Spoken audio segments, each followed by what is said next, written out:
Hello everyone, this is Jimmy and welcome to episode 22 of FTB Infinity Evolved Skyblock mode. Yesterday, through great trial and tribulation, we got our Blood Altar to tier 4. So if I have a Divination Sigil in here somewhere, we can see, woohoo, altar current tier 4.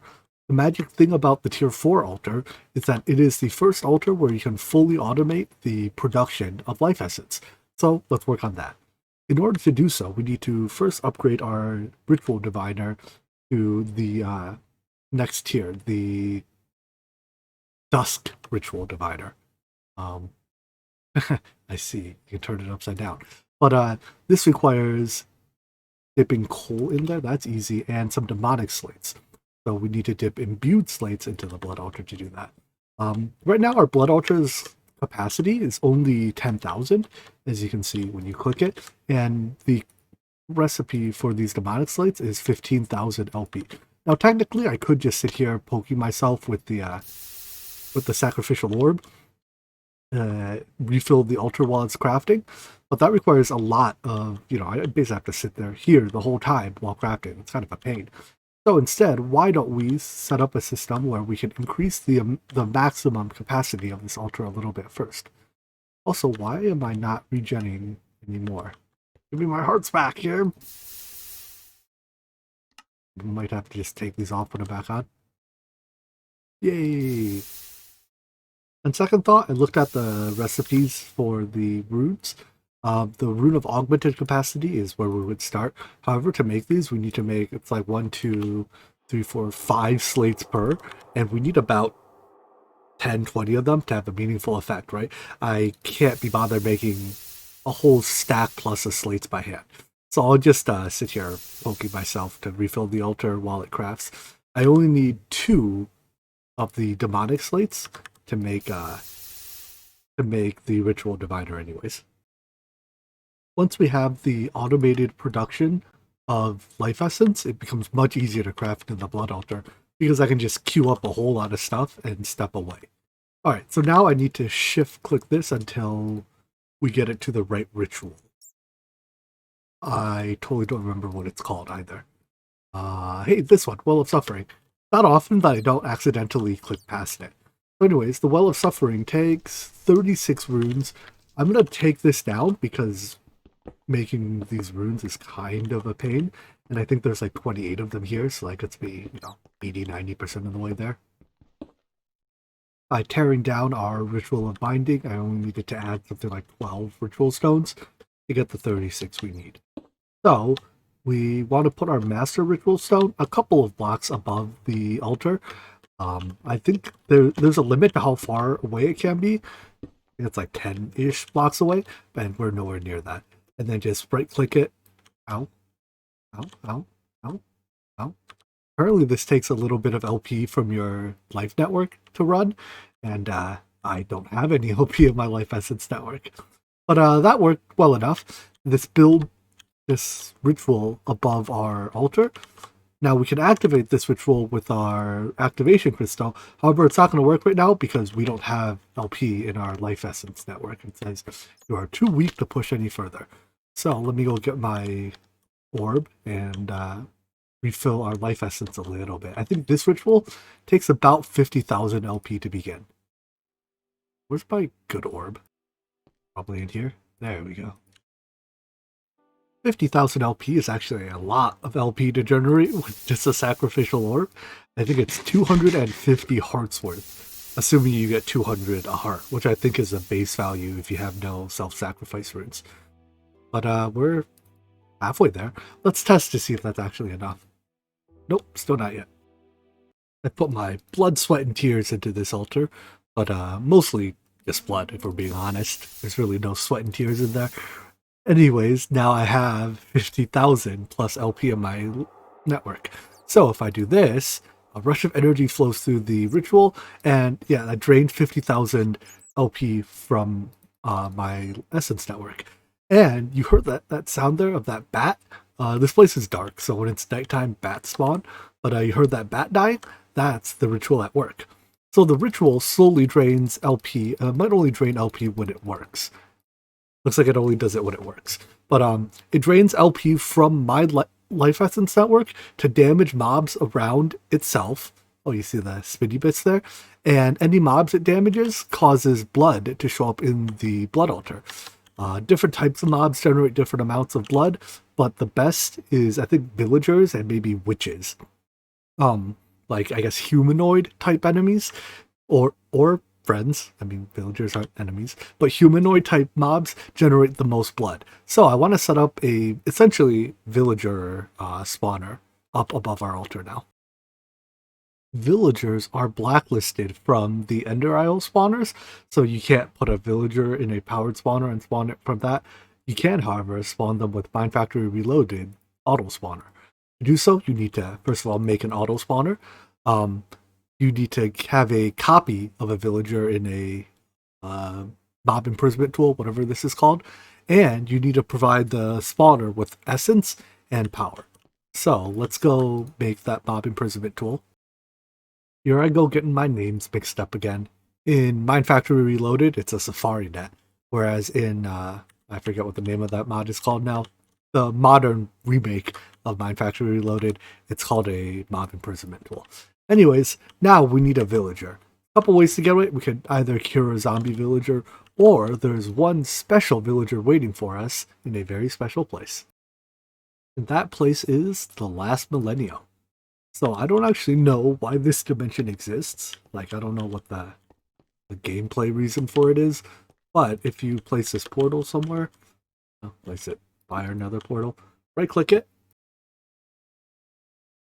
and you spawn in this other void world.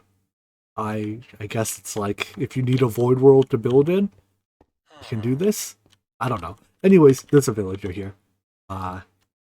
Just right click him with the Safari net to capture him, and then we can take the portal back home.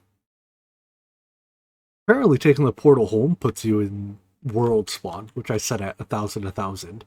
So I have to actually get back to where my actual base is. Ooh, weird aspect in that node. It's only like 1,000-ish blocks. It's not that bad. 1,000 blocks diagonally, so 1,400, give or take. I built a little room above our altar here to hold our new friends. Yeah, friends, that's the word. But we're not ready to spawn them yet because this requires essence. So essence is generated either by a grinder or a sewer, which can convert experience into essence. Let's take our current mob farm and just convert it over to, ooh, there's a creeper, into a essence farm. Of the various ways of killing mobs, only the grinder from Mine Factory Reloaded produces essence. The rest, generally speaking, produce experience, which can, whoa, we are fast, which can be turned into essence, but it's easier to just directly create essence, right? So I'm going to turn our mob farm off first. That should do it. And then I'll just replace the spike here with the grinder. Now the grinder also, it does produce drops, so you don't lose out on mob drops by using the grinder. Turns out that the holding enchant cannot be applied to portable tanks yet. It can go on satchels, but not tanks. That's a shame. So anyways, this farm will produce mob drops, which just go and get stored the same way they were before, and essence, which I'll store into a tank here. The grinder, though, also requires energy, so I need to provide it with some via pipes. The grinder seems to have a habit of preferring to send items into connected pipes than into the inventory behind it. So in order to have it not send items into the pipes, I'm just using a basic capacitor bank as an energy buffer so that the two never actually touch. Anyways, now this kills the mobs. The drops go into here, where they stay until they get stored in the drawer. Mob die. For performance reasons, when this thing doesn't find any mobs, it sleeps for 10 seconds. And if it does find a mob, it only sleeps for like a second before killing more mobs. Anyways, this produces some essence for every mob killed. See that number just goes up.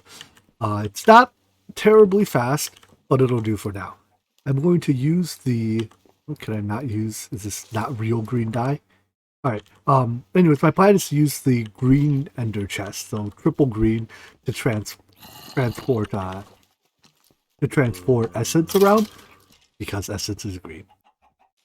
And then over on this side, I'll use the green ender tank to receive essence.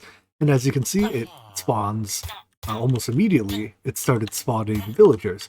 There's two settings here, either exact copy on or off, or yes or no, I guess. If you have exact copy on yes, it uses a lot more essence, a lot more energy, but it spawns an exact copy of the mob you have in here. That's useful if you need an exact copy, like it'll copy its health, its name. Perhaps most importantly though, it copies its MBT data. So if you have like a mob that's holding an item, for instance, and you copy it, well, the mob you spawn is also holding an item. Most mobs that can actually hold items are blacklisted for this reason. Like you can't spawn zombies this way because zombies can hold items. Maybe I think you can do Endermen, but Endermen only hold, uninteresting items. Anyways, this is useful for certain things, although because it is so much more expensive, I'm going to leave it off. So all that's left is to get power delivered to here. Power over logistics pipes makes it quite easy.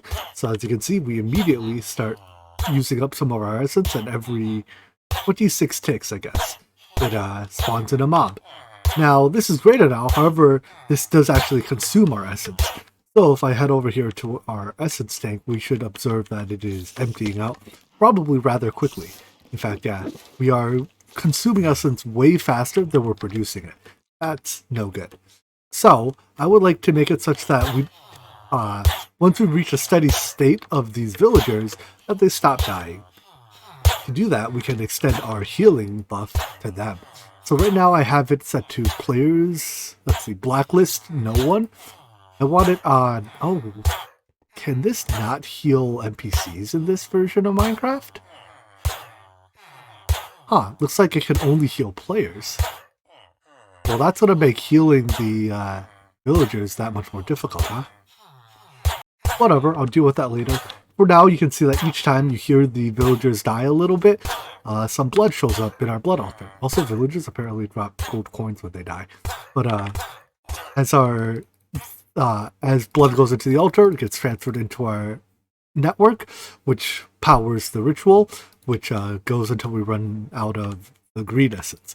But this is a positive feedback loop, so for every point of essence that gets consumed by the ritual, we produce more than 1 point of LP. There are plenty of ways to give a regeneration effect to mobs. However, I think one of the funniest ones is to make them swim in Uuu Matter, or liquid Uuu Matter. So this stuff from IC2, if you can get it placed down in the world, just gives a nice regeneration effect to anything standing in it. It has the benefit of also being a very useful fluid later on, especially once we are looking to get into AE2, Applied Logistics. So why don't we start making it now? Making it's actually quite simple. All you need is a mass fabricator recipe. I mean, we could have made this 10 episodes ago. You place it here, you give it power, bam, you're making Uuu Matter. Every 100% of progress, you get 1 millibucket of it. Yeah, alright, so making Uuu Matter this way is, you can guess, it pretty slow. It works. The mass fabricator has no limit to how much energy you can jam into it. So basically, any energy that isn't going into these power thingies is going into making Uuu Matter. Now, let's try to make this process a little bit more efficient. If you feed the mass fabricator with scrap, I don't think you can give it any item, right? You have to give it specifically scrap. But if you give it scrap, you can make it, I think it's somewhere around 10 times more energy efficient. So that's a pretty good deal, right? Let's make a scrap manufacturing plant to feed our mass fabricator with scrap. By the way, here's our first millibucket of it. It takes, at the current rate, a little bit over a minute per millibucket, so it would take like a day to get a bucket. I'm not waiting that long. Scrap is most easily made in a IC2 recycler by feeding it any junk item. So we're going to set up a bunch of cobblestone generators to feed into recyclers to produce scrap. you theoretically could use just a single recycler. However, as you put more overclockers into machines, they become less energy efficient, right? And our goal is to maximize the energy efficiency of our mass fabricator. So it doesn't make sense to use too much energy driving your recyclers. Otherwise, you end up wasting energy. In total, then, I made 10 recyclers. Each is being fed by its own gobble generator. So there's a lava source block underneath each recycler. And this is the extra utilities cobblestone generator. Each one has half a stack of speed and road interaction upgrades. And as you can see, it easily keeps up with the recycler that has no overclockers. It takes, I think, about 10% of the time that it processes an item into scrap. So for, in order to produce enough scrap to keep up with the mass fab, we'll probably need a fair number of overclocker upgrade. Well, let's hook this up now. In fact, I'm going to put a buffer inventory here just so I can, keep a spare stock of scrap, because the production here it's a little bit dependent on RNG. But once we have some scrap, we can see how much faster our mass fabricator runs. As you can see here, when fed with scrap, the progress bar goes much faster than without. So this is a rate with scrap, and look at how fast it consumes the scrap. Each scrap can provide some amount of amplifier. I think that's the amount of EU it effectively is worth. But once this scrap runs out, we can see the speed go back to its old speed. At least briefly, until another piece of scrap gets produced. So anyways, I'm going to make some overclockers for these. Maybe we'll start by trying to put like 5 or 6 into each recycler and seeing if that's enough to keep up with our current energy production. It seems that with 5 overclockers per recycler, we are producing scrap a little bit slower than it's being consumed.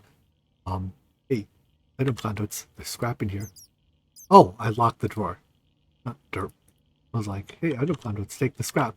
But anyways, so it looks like it'll take a 6th overclocker to keep up with our current mass fabricator speed.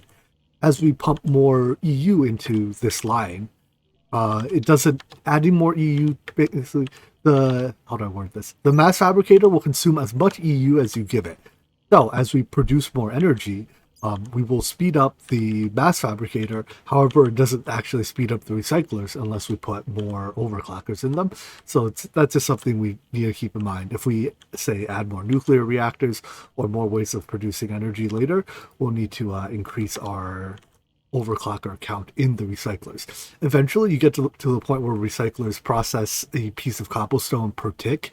At that point, putting in more overclockers does increase the energy use, but it doesn't actually increase the rate at which work gets done.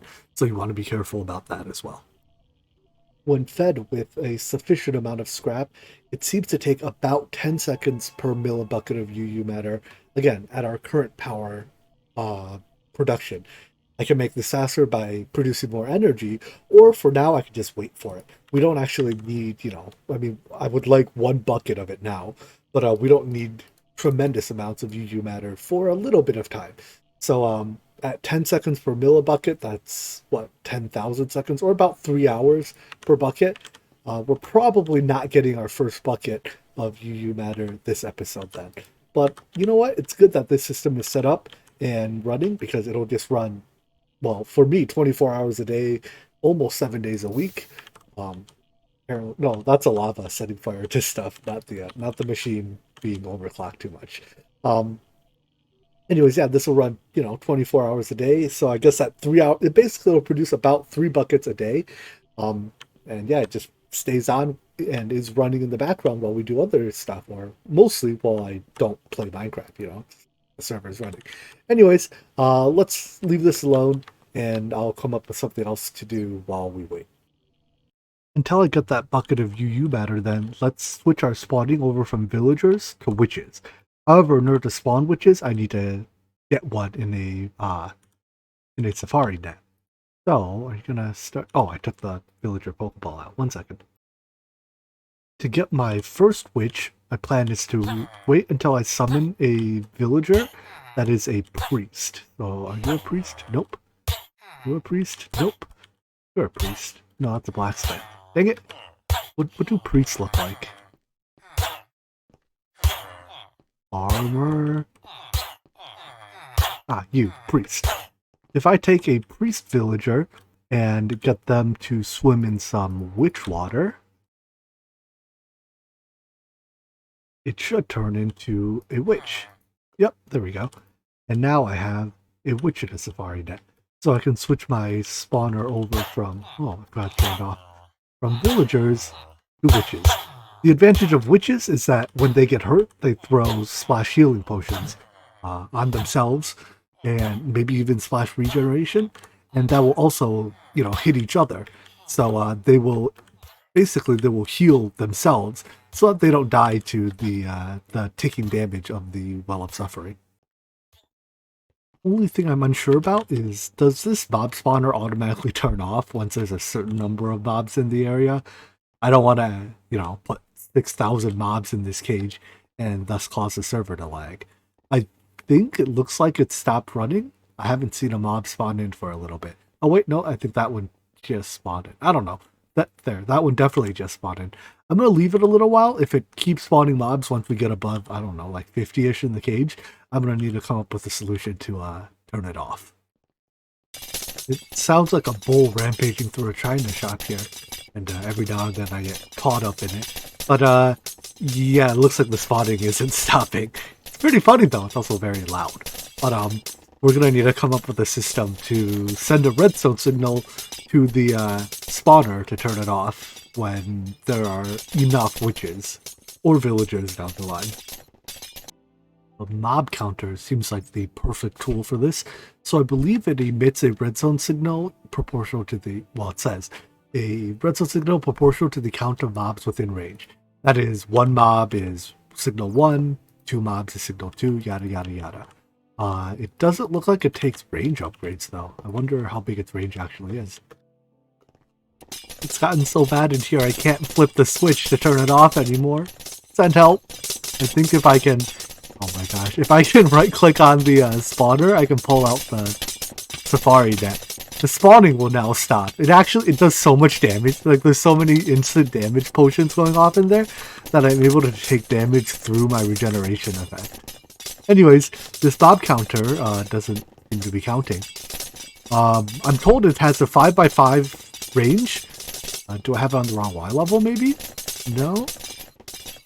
But it should output basically a signal of 1 for 1 mob, 2 for 2 mobs, etc, etc. I figured it out. It doesn't output directly to a comparator correctly. You need a piece of redstone dust in between. So right now in the area that it's measuring, there's way more than 15 mobs. So its output power is 15. I use a comparator to compare that to a value of 15. Basically, if there are 15 or more mobs in the area being checked, it will allow a redstone signal through, and I just have to somehow get the signal back to that machine. I probably have to kill off a fair number of these to be able to actually do that.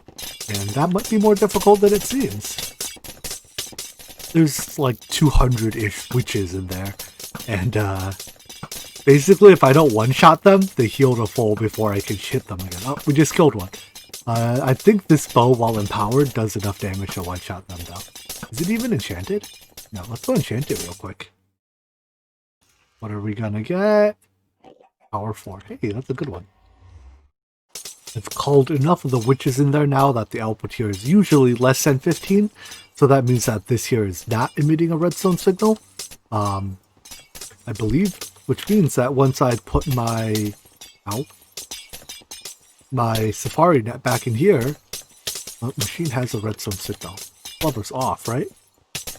What did that say? Lever. Ah! Come on, let me hit the lever. Please don't kill me, witches. Oh my gosh. It's impossible to work in there. Alright, I got in there to hit the switch. So now... No, it still has a redstone signal. Lever is off, so wait, why is this... This should not be emitting a redstone signal, right? Because 15 is greater than whatever number this is. That's it, witches. I've had enough of you. Get out of my mob thingy.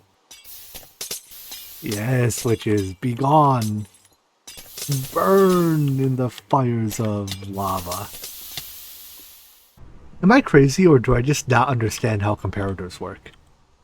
Isn't it supposed to not let the signal through if the side signal is greater than the input signal? Like, is there something about comparators I'm doing wrong? I'm very confused here. It works just fine when I use a potentiometer. But not when I use a block of redstone? I swear this normally works. Does it not? Am I crazy? There's either something about redstone that's different in 1.7 versus 1.12, or I'm just actually insane. It's very likely the latter. Anyways, now though, if ever there are 15 mobs in range of this thing, the redstone signal goes ahead and disables the spawner. Until then, the spawner runs and mobs continue to spawn. So every now and then too, we get the compressed witch. I almost wonder. Well, no, there's no easy way to uncompress them, I guess. I was going to say, I wonder if it's more efficient to spawn exact copy the compressed witches and then let them do their thing. But then you have to somehow uncompress them, which is probably more difficult. All right, whatever. We've tinkered with this long enough now. I'm going to say that our mob spawning there is good enough, and I suspect it has filled our life essence network. In fact, it has, all 150,000 of it. Dealing with those witches has me all blood magicked out for the day. So why don't we wrap things up by building the rest of the infrastructure that the mass fabricator needs. The mass fabricator produces this Uuu Matter fluid, and now we just need a way to turn that into real items. So think of Uuu Matter as like, I don't know, the plastic that goes into a 3D printer. It's a universal fluid that can be turned into not quite everything, but a lot of different blocks. However, first you need like the pattern for it. So to make the patterns, we need a scanner. Let's see, the industrial craft scanner. This will consume an item, but generate a pattern for it that we can use to print. And then we need a replicator to actually do the printing of the item. So let's go ahead and make our scanner replicator. And there's one more thing that we need, and that's a pattern storage. I don't think it's strictly required, but the pattern storage just holds a repository of your scanned items. So these require these crystal memory donuts, which really do look like donuts. I recall this is a bit of a process. Yeah, we have to process clay dust through a thermal centrifuge. All right. We'll just temporarily retask the thermal centrifuge that normally does our nuclear fuel reprocessing into making silicon dioxide. Besides these crystal memories, silicon dioxide isn't used for anything, so if I just make a big batch of it right now, it should be enough to last us the rest of the game. We probably only need like a dozen different patterns overall. I've now gathered together everything to make all the components here, with the exception of reinforced stone. Reinforced stone is made by spraying IC2 construction foam on, I think it's like steel scaffolding or something. So we first have to make the foam. That is a fluid canning machine with water and CF powder.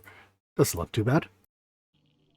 We can enrich water with CF powder then to fill our CF sprayer with construction foam. Then it's iron scaffolding, not steel scaffolding that you need to transform, but place some of this down. Good enough. I think it's fine to vertically stack it. Grab our CF sprayer and right click it on this stuff, and each click transforms some of this iron scaffold into these reinforced construction foam blocks, which will harden over time into reinforced stone. The process can be sped up with some sand. If you just grab a stack of sand, you can right click the sand on the reinforced construction foam to make it dry faster. Ow. I want to say you can stand in it too, but apparently it suffocates you. So I would advise against that. Yeah, the process doesn't take that long to transform naturally, but if you're impatient like me, this speeds it up. Now the worst part is actually mining it. It is harder than obsidian. In fact, mining that reinforced stone is so annoying that I want to try using an exchanger to pick it up.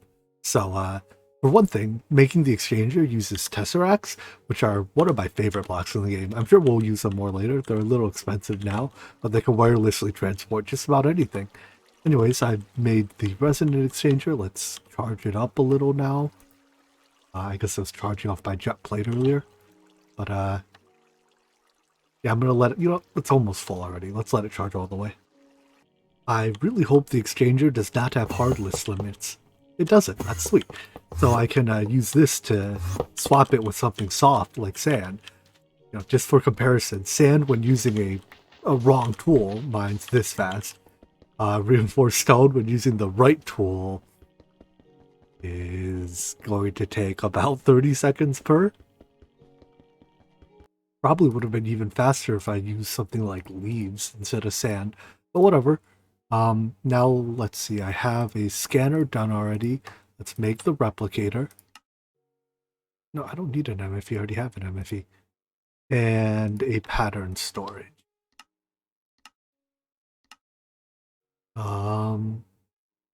Use these, and missing redstone chipset. Good thing I just started crafting more of those. These 3 blocks work together to form your 3D printing / 3D scanning setup. Grab a chest too to hold the actual crystal memories. And let's go set it up real quick. The easiest way to do it is to put the pattern storage between the replicator and the scanner. So when you want it to run, you connect power to it, because it just has a very large internal buffer. Let's pick an item to scan. Let's start with a diamond, shall we? Printing diamonds is extremely inefficient, and I don't recommend it one bit, but it's a good way to demonstrate how this system works. Place your diamond in the scanner, and it will sweep across it 100 times. Each time it gives you 1% progress. So the scanning process takes a little bit of time, and it is destructive towards the item. When it is done, it'll push that pattern into a crystal. I'm not sure if you have to put the crystal in here or not. You do. It'll put the scanned item into the crystal. When the scanning process is done, it tells you how much Uuu Matter it takes to make one of those. So for a diamond, it takes 44.41 millibuckets.